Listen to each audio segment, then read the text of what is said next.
Hey, I'm Aisha. I'm with NC Central's Code. Thank you for joining NCE Company here where I share things to make you compliant, to help you stay focused, to help keep you in right standing, to help you keep your operations going, right? To help keep your operations going. I'm a business continuity professional. I help businesses like yours, and the talent that I work with are visionaries, and they have a vision that is bigger than themselves. And I'm here to help ensure that it continues and they leave a legacy. Thank you for joining me today. I am speaking about implementing something new, implementing something in your operations that you may have never tried before. And you are being brave, being a risk taker, and creative. And I commend you for that. See.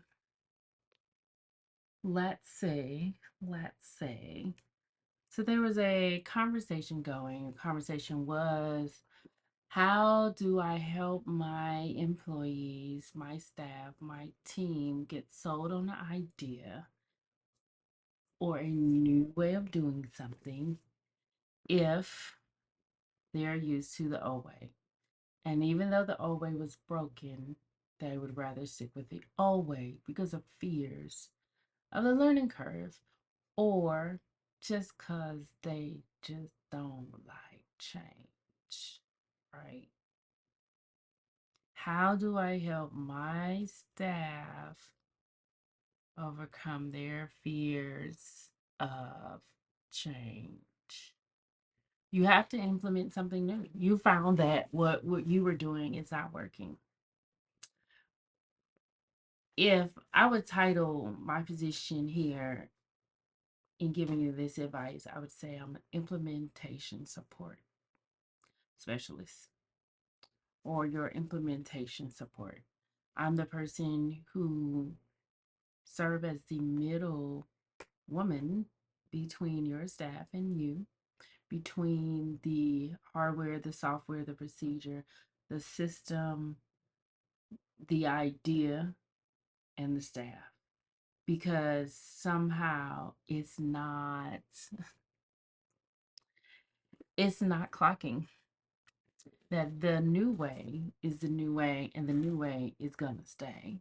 Or the new way is an experiment and you'll have to try it and then evaluate it and then make a decision.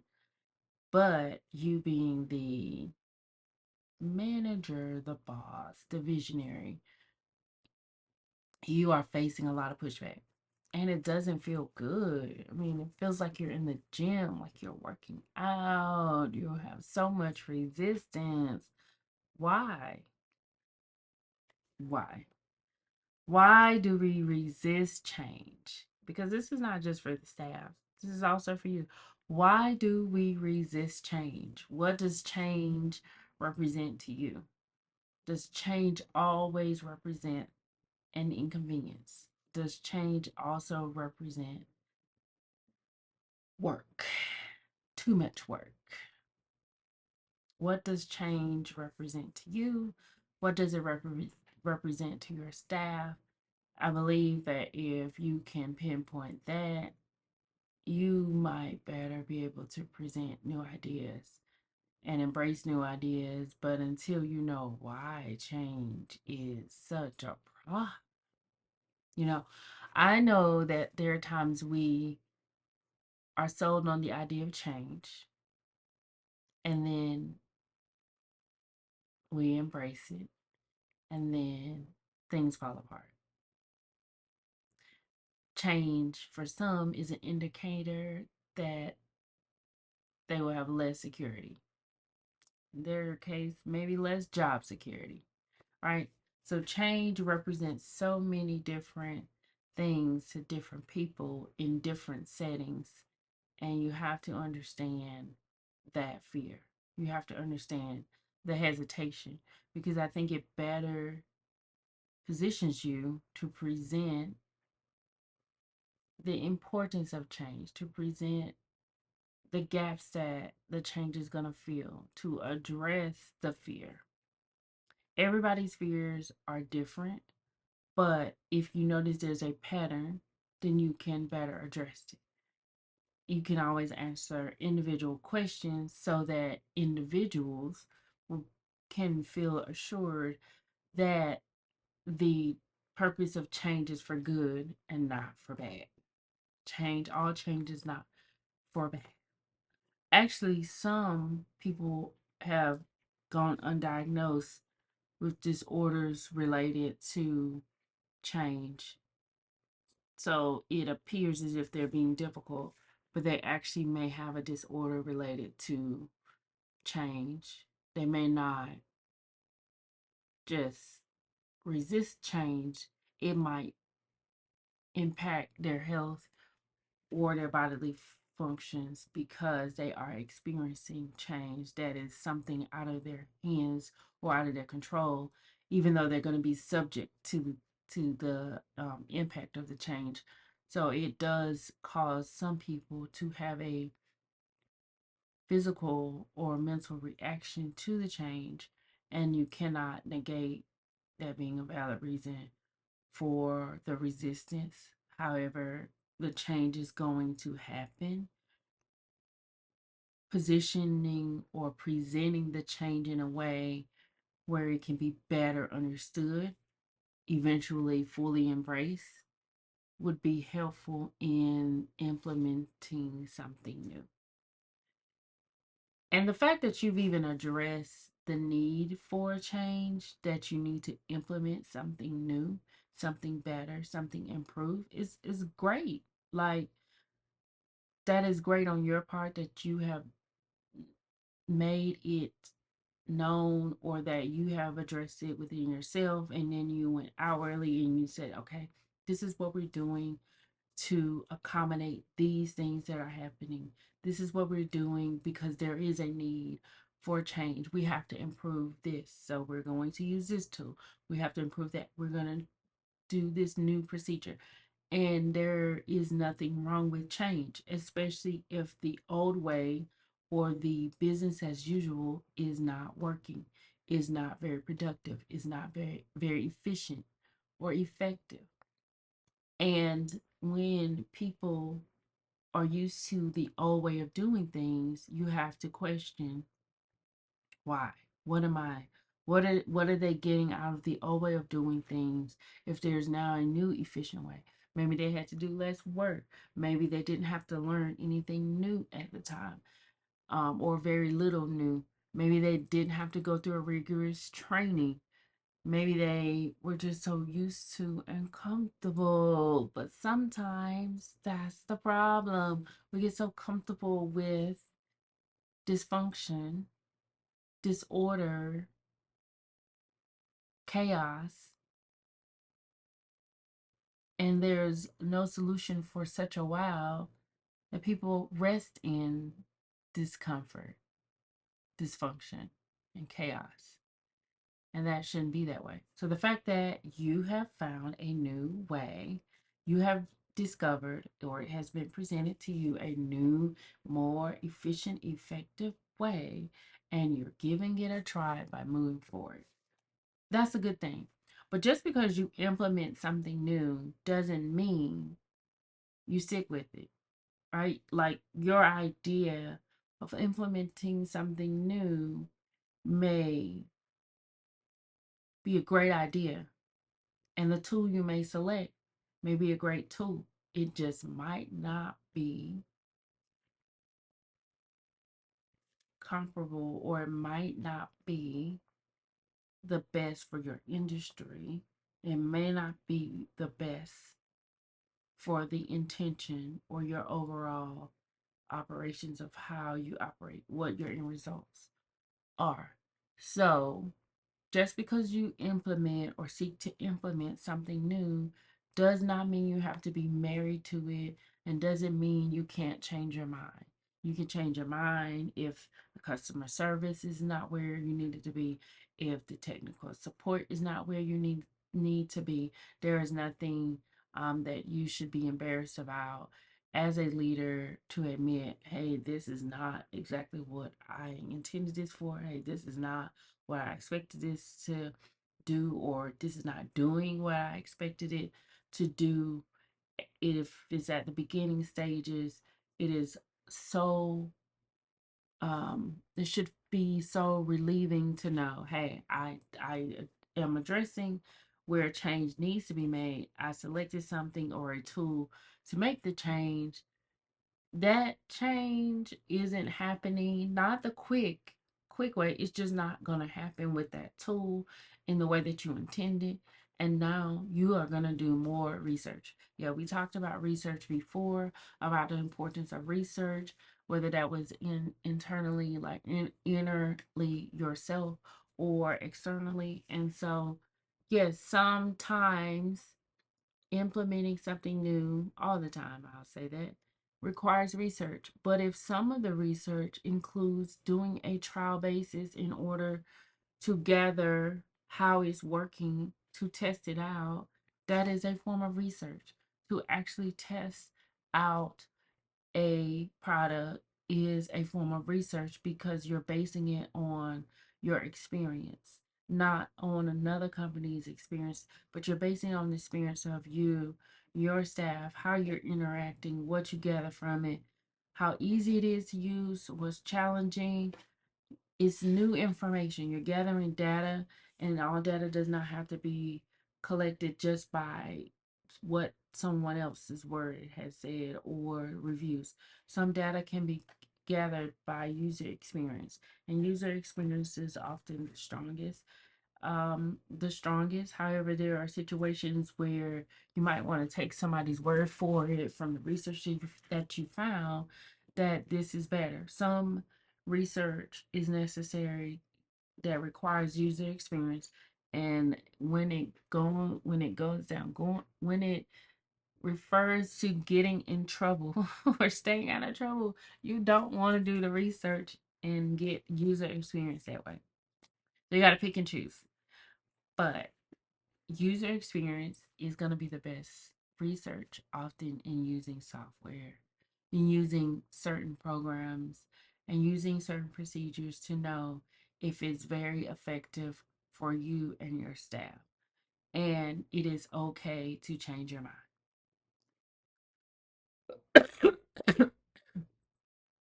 I mean, have you ever changed your mind about something that you were so excited about, and you're just like, oh my God, like I find it okay. The item I ordered finally came in. I'm testing it out, and then you don't understand what all the hoopla was about. You don't you're like, this is just regular. This is not what I thought it was. It is not doing the job. It is not fixing my problem. Now it's worse. I actually bought something in the store the other day. I want the actual product. I want the actual product. When someone said, oh, you can buy this bottle, and then you can fill it, and then like all these other steps. I just want this one thing. Maybe if I shout that company out, maybe I could get several others. However, I'm gonna hold off. I'm gonna keep searching in the stores. I may be able to get it online. Online is not convenient because I wanted to use it today, but the fact that I've been waiting and waiting and waiting and waiting.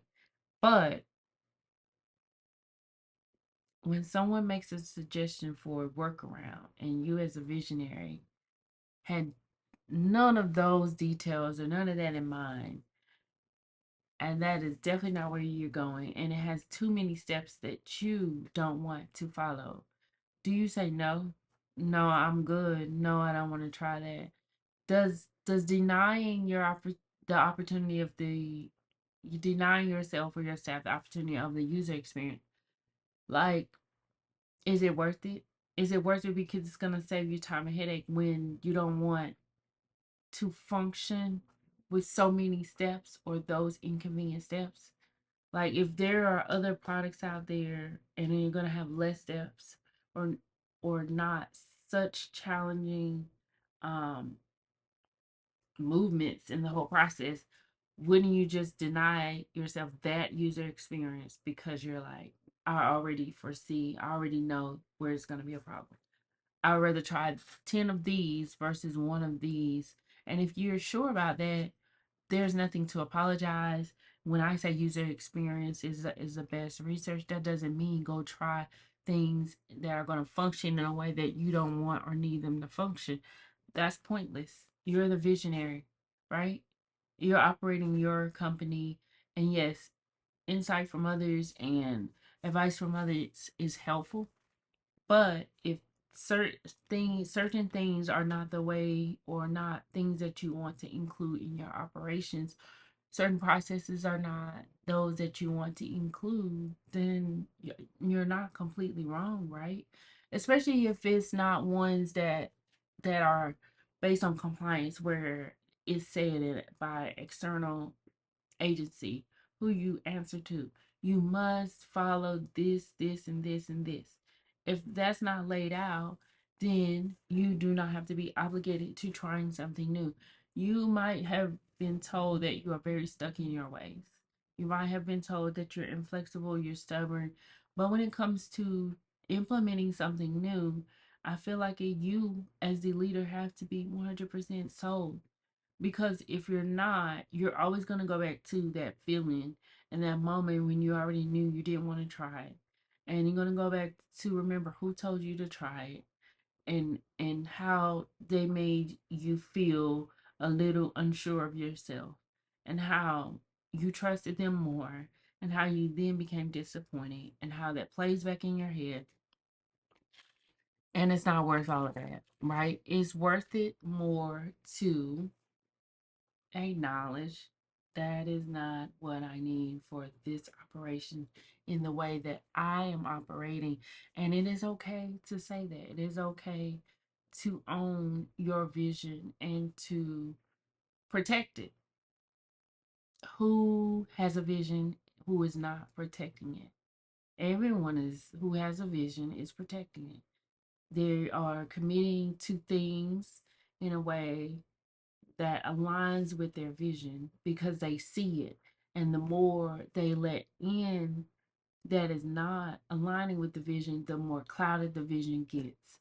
And why cloud your vision when you were given a vision and you were just hmm, sitting one day, doing some other type of work, sleeping, who knows, walking, running, exercising, eating, you were doing something and you were given a vision, and now you are presenting the vision to the world, and it has several dynamics to it that you know some you are not willing to forego, and you understand that it is an entity separate from yourself, that is not personal, that the change is not personal, the adapting is not personal. This is just in order for the vision to exist. And so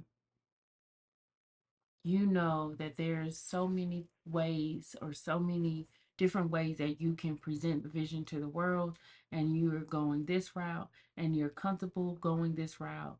And now that you've reached a certain level, you now have are addressing the different dynamics that are impacting the success.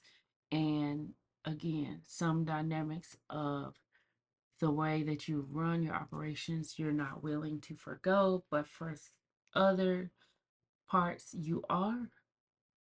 And for those parts that you are now trying a new system, a new way. And you're like, okay, I'm not very as attached to my vision as I was. It is not personal. I do see where doing something this way would help improve and expedite. Doing something that way would make things more efficient, and you're sold on that because you see it's going to help accomplish the vision no matter what the name of the tool is called, and you are ready to go, but your staff is not. Mm. Doesn't that frustrate you? Like, aren't you really frustrated by that?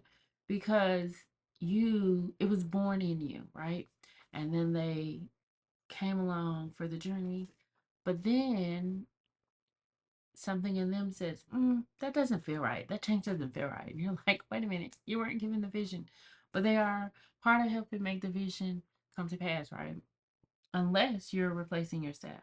Unless the whole point is, hey, I am getting a new staff that is part of this change. They're resisting because they don't want to lose this opportunity working with me, but there is no other way, and I'm not going to keep them on board. Then, yeah, I can see the resistance. The resistance there makes great sense.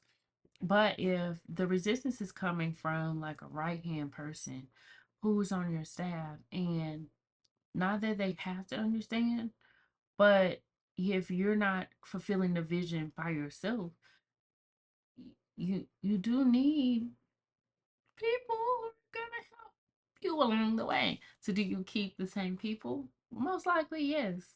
Why would you get rid of people? Why would you end the work relationship because you're implementing something new? Are you saying that the people you selected aren't capable? Are you saying you don't trust them? What are you saying? What are you saying with the way that you're presenting the implementation? Are you saying that you made a mistake in all these years or months that they've been here, they've been pouring in, they've celebrated with you, and now you've decided, you're not the staff I need. You're not who I want. Your pouring in is not enough. Do we really do that to people? I mean, some people do, but do we really do that in work relationships when we can find a middle ground? And some of these people have who are along coming alongside you or been alongside you actually have information, have data that you need to record on paper. Why would you make such a change that is damaging to your company? Because some people know process is in their head, but you haven't asked them to write it down, to record it, so that it can be multiplied. It can be done by multiple people in the future. Why have you not recorded your process? Why is it only in your head or your staff head? Why isn't it written down so it can be referred to? So that when things aren't working this way, you can then better implement crisis communication plans or emergency management plans or um, emergency procedures. But we don't know what you do or how it's done because it's all in people's heads who are with you. But if they're absent, are the processes still happening without them? We don't know that because some visions come to pass, not like all parts are written, right? Sometimes you have recruited people who are skilled, who are just talented, who are naturally gifted, and they jump on board, or some people who are skilled because they've been well trained, um, they have sought out the information, sought out the data, gone to great trainings, and then showed up and they were in the right place at the right time, and you included them on your team, and now you have not this whole time had them write down what it is they do, how they do it. So we don't know when things go wrong, how is it supposed to be done? What procedures would require an external agency to then get involved? What are you waiting for in having your people write down these processes? So it's really hard to get to a point of getting to someone like me here, um, where I help with the emergency part. Like when things go wrong, when there's a disruption, I don't see the disruption. I see the disruption, but I don't see the disruption because on paper, you never said that you do this, this, and this. I only see a problem, but I don't know the normal way of doing it because it's not written. You can tell me that's good. But if I don't know how you normally operate, then how can I fix when there's a disruption in your operations? I don't know. I'm a I am a business continuity expert. I'm a business continuity professional.